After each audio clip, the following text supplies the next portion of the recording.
Hello you guys, what is up? Welcome back to my channel and welcome to episode 2 of working in Korea. I did one of these episodes a couple months ago where I took you guys into like a skincare office and lab, and you guys asked to see like more behind the scenes on what life is like as somebody that is working in a specific industry here. So I'm really excited to do another one of these videos. I just got to Seoul, I'm so excited. It's actually been a really long time since I came here. And today I'm gonna be hanging out with my friend Charles. He actually works for a company called CrediThink, and I'm gonna let him explain all about the company just so I don't butcher it. But basically today we're just gonna hang out, and I rented like this Airbnb, so we're just gonna catch up, and then I think we're gonna go get wine later. My favorite wine bar is right around the corner from here. So I hope you guys enjoy this video. If there's a specific like working in Korea you want me to do next, let me know. Also, if you are new to my channel, don't forget to hit that subscribe button. My name is Adrienne, I'm 25. 3 years ago I moved to South Korea. All right, I just got a text from Charles. He said he's gonna be here in about 10 minutes. So I'm gonna get my bag unpacked and like take a little breather because it is so hot right now. Hi Adrienne, hi. How are you? Good. Oh my god, it's been so long. I think I saw you like 2 months ago. Let you get yourself together. Sorry to like throw the camera in your face. Give this video a thumbs up because Charles is actually not a YouTuber, but he agreed to do this video with me when I asked him to. All right, so can you just like introduce yourself to everyone and tell us, of course, what company you work for? Yeah, so hi guys, my name is Charles and I work for a company called CrediThink. We are a certified seller on Amazon in the US. Certified meaning the brands gave us the sole right to sell their products, and some of the brands we carry are, some of you might know, IUNIK, P.CALM, and more. You shop on Amazon a lot, but you never check the seller's name. So whenever I mention Amazon and skincare in my videos, the first thing that so many people say is like, don't shop on Amazon for skincare because it might be fake. So that is one of the reasons why I wanted to put him on my channel, because there are ways of buying legit skincare on Amazon, and it's through the company that he works for. All right, and then can you also tell my viewers about your background? Like, where did you come from? Why are you so good at English? No, my English is not the best, but yeah, I was born and raised in Korea until 14, and then my family moved to Canada, so I graduated from the rest of my school there. Until college, and then I moved to New York myself alone to go to school. How did you end up working for skincare? So I got a part-time job at a Korean skincare store, just working as a sales associate, selling skincare. I became the marketing manager, and then when I came back to Korea this February, I thought maybe I should take this as my lifelong career and start working, continue working in the skincare industry. You definitely picked Korea as the right country. It is. But I love America too. I want to go back eventually. Oh really? Yeah. Do you miss it? I miss it a lot. Yeah, but it's so funny because I've been moving back and forth between different countries, Korea, Canada, and America. Once you move to another country, I guess you start to miss the previous country. So true. Yeah. And I mean it's human nature. Yeah. All right, do you want to do some skincare before we go out? Yep. Okay.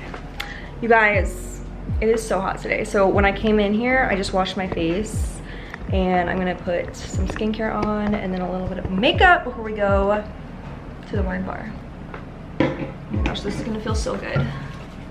So like on the train all day. Oh, you do that? Oh. What do you do? I do this. Oh really? I do this. Guys, I'm using the P.CALM Bare Cycle Toner. I got a little bit of acne today, so that's why I'm using it. What are you using? So what I'm using is Supernatural Moist Lock Toner from LANBELLE. LANBELLE, it's a pretty well-known brand in Korea, but it's not so well-known in America, so we're trying to... So big. I like big toners, because you use it a lot. Okay, so wait, I had some questions for you that I thought would be funny if I asked. What were like some culture shocks you had when you went to America? Because I went to school in Canada, we call it washroom there. We don't call it bathroom. But and also, we always put the U, like in favorite, color. But yeah, it was pretty much the same. By the way guys, I'm putting on this serum from JUNG. Super big too. It's a serum. It's huge. This is like normal serum I know, size. huge. I think I'm gonna use the IUNIK Tea Tree Relief Serum. I typically go for serums that help with like glowiness, but because I have a little acne, I always like to use tea tree products. So this is a really, really good one. So is there any kind of culture you think Korea should adopt from Canada or America? When I was younger, when I was still in Korea, I remember people were so much nicer to each other. We used to always, say hi and, like do all the pleasantries, Yeah. But nowadays, people don't do that anymore. Like, in America, when you walk into an elevator, you just say hi, Right. Not because, you know that person or anything, but I think it's just a nice gesture. Speaking of the elevator thing, when I was visiting America a few months ago, when you get in the elevator with someone, usually the other person says, what floor? Right, yeah, right. One time, I even had someone say, 5th floor, please. I didn't even ask them. Right. And they just told me, like, oh, can you click the button? It's kind of like a common... Right, common, courtesy. icebreaker. So a lot of my subscribers obviously want to move to Korea. Do you have any advice for somebody that would want to move here? Okay, guys, don't fantasize it, Korea is, I told you this 2 months ago when we first met. There is no best country. There is no such thing as best country. Especially if you don't speak the language, Korea is such a homogeneous country. Unless you stay in the central Seoul area, right, you won't run into a lot of people who speak English, try for a year, that's good, there is no harm in trying for a year. Maybe come for an exchange student, that's good. That's a really good idea. That is good, because that's a plan B, because you are not just coming here for a vacation or for a part-time job. You're actually studying too. So I'm gonna be putting on the beta glucan. Beta glucan. Ooh. Beta glucan is actually it's a popular ingredient now as a replacement for hyaluronic acid, because beta glucan is found in mushrooms and it's known to moisturize your skin better than hyaluronic acid. Oh, really? Something I do is I usually just skip moisturizer. If I'm gonna wear makeup, I will just wear a hydrating sun cream if I'm in the mood. So this is the Prem UV Defense Me Daily Sun Essence. That's a good idea, skipping the moisturizer if you are going outside and putting makeup on, because you don't wanna you don't wanna overwhelm your skin. What do you think the biggest difference is between the K-beauty and American beauty industry? Well, K-beauty changes super fast. You see new brands, coming up, then disappearing out of nowhere. You saw it yesterday and it's not there anymore. So it changes super fast. But American beauty industry, I think it's more stable. The pace is very different. But it has pros and cons, to be honest. Because if it's changing too fast, it's not good for the environment. It's so competitive in Korea because it's such a small country with a lot of people. Yeah, I agree. All right, I just finished my skincare, and I also wanted to mention a hair product I use because I don't usually show you guys hair stuff, but this is the brand LADOR, and it's their perfect fill up water. It's like a special treatment that you do, but it makes your hair so smooth and shiny. So I actually take a longer skincare routine. So this is actually my last step. So this is a supernatural cream from LANBELLE. I just put a little bit, and then I put the rest on my neck. I just said décolleté, neck. Yeah. Oh, it is quite thick. It's thick. It is thick.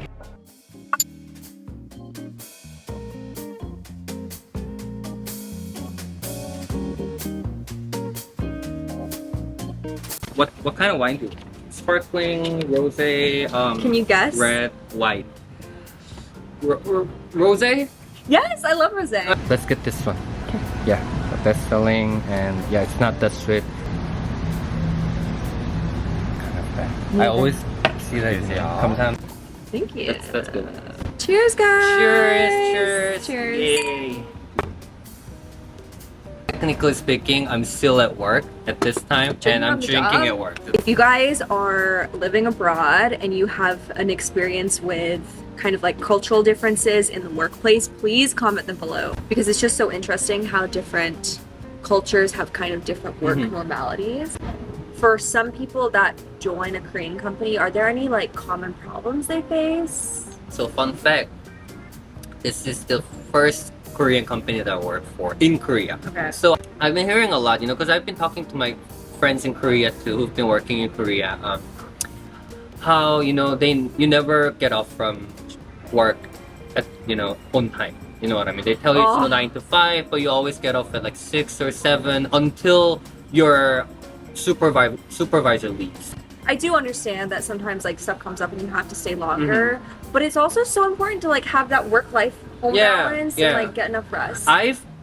At this job, I have stayed overtime some days, but only because I decided to.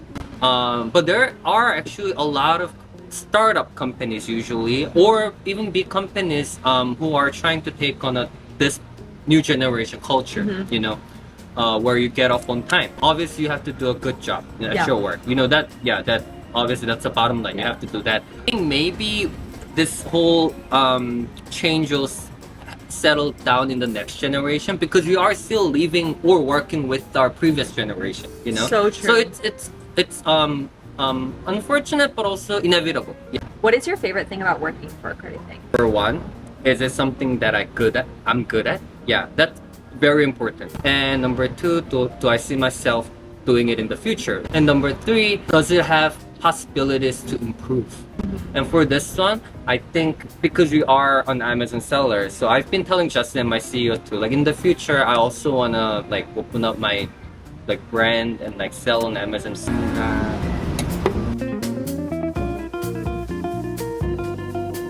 Back in New York, I used to get it from the one.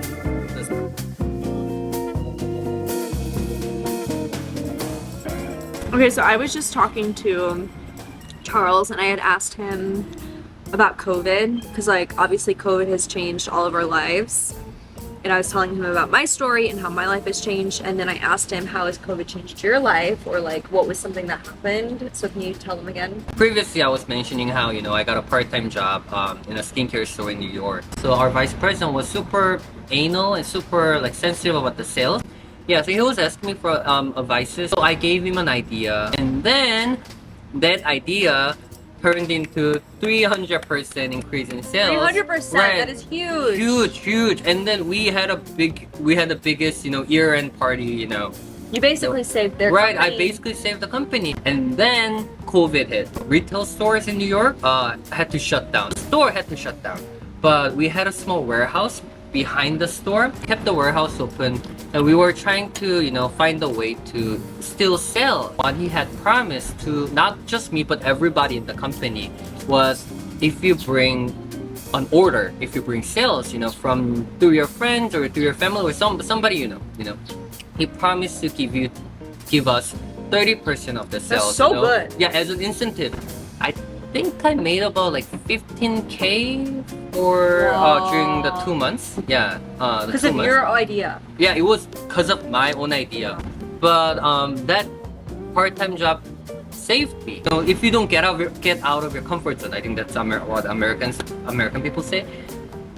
You cannot expect yourself to grow or thrive if you decide to stay in your comfort zone. Sometimes you have to push yourself to get out of it.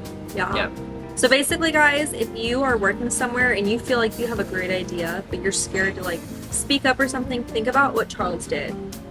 Like, not only did he make great money for himself, but he literally saved a huge company. And we're not going to say the name of the company, but it is a huge company. Like, you've 100% heard of this company before. Yeah. One other thing is, like, when you do something like that and you end up making that huge accomplishment, obviously it's great for your bank account and it's great for the company's bank account, but think about your confidence. Alright guys, so the sun is going down, which means I'm going to close this video off here. This was so much fun just getting to talk to Charles and share him with you guys. I swear, like, everyone I meet in Korea, they have such a fun, interesting personal story. And I hope you guys really enjoyed this video. If you have any questions, we might do like a follow-up to this video if you enjoyed this. If you have questions for a future video, leave them down in the comments. I hope you learned something from this, especially what we just talked about. I'm gonna leave the link to CrediThink in the description box if you guys want to check them out. They ship to the US, some of the best products, so I will leave them linked below. Love you, and I'll see you very soon in my next video.